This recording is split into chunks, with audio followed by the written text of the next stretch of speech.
နေပြည်တော်ရှိမြို့နယ်ရွေးကောက်ပွဲကော်မရှင်ဥက္ကဋ္ဌနေအိမ်တွင်လက်ပစ်ပုံတွေ့ရှိခဲ့ပြီးရင်းနေအိမ်ပတ်ဝန်းကျင်အားသက်ဆိုင်ရာမှရှာဖွေစစ်ဆေးမှုများပြုလုပ်လျက်ရှိကြောင်းသိရပါသည်။စက်တင်ဘာ19ရက်ည10:00နာရီခန့်ကနေပြည်တော်ကောင်စီနယ်မြေတက္ကိနသီရိမြို့နယ်ကြာပင်အုပ်စုထန်းတပင်ကော့တစ်ရှိပြည်ထောင်စုနယ်မြေကော်မရှင်အဖွဲ့ခွဲရုံနေပြည်တော်ကောင်စီနယ်မြေရွေးကောက်ပွဲကော်မရှင်ဥက္ကဋ္ဌနေအိမ်၌ရှိနေစဉ်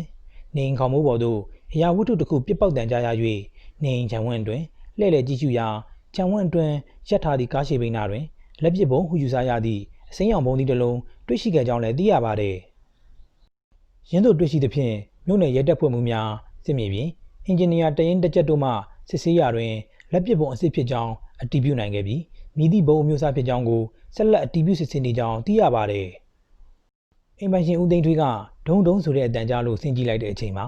ဘုံတွေ့တော့မြို့နယ်ကော်မရှင်ကတပည့်တယောက်ကနေပြီးတော့မြို့နယ်ရဲတပ်ဖွဲ့မှူးစီသတင်းပို့တာပေါ့ရဲတပ်ဖွဲ့ကတွားရောက်ကြည့်ရှုတဲ့ဘုံကိုသက်ဆိုင်ရာဘီအီတက်တွေစီကိုချိတ်ဆက်ပြီးဘီအီတက်တွေစီကိုအနံ့ထားပြီးခမရ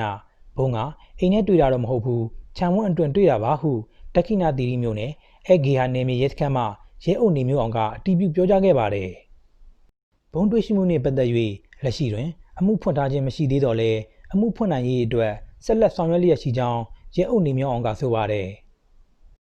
ဒီလိုစိတ်ဝင်စားစရာကောင်းတဲ့အကြောင်းအရာလေးတွေကိုနေ့စဉ်သိရှိခြင်းနဲ့ဆိုရင်တော့ကျွန်တော်တို့ရဲ့ channel လေးကို subscribe လုပ်ထားနိုင်ပါတယ်အားလုံးပဲမင်္ဂလာရှိတဲ့နေ့ရက်ကလေးကိုပိုင်ဆိုင်နိုင်ကြပါသည်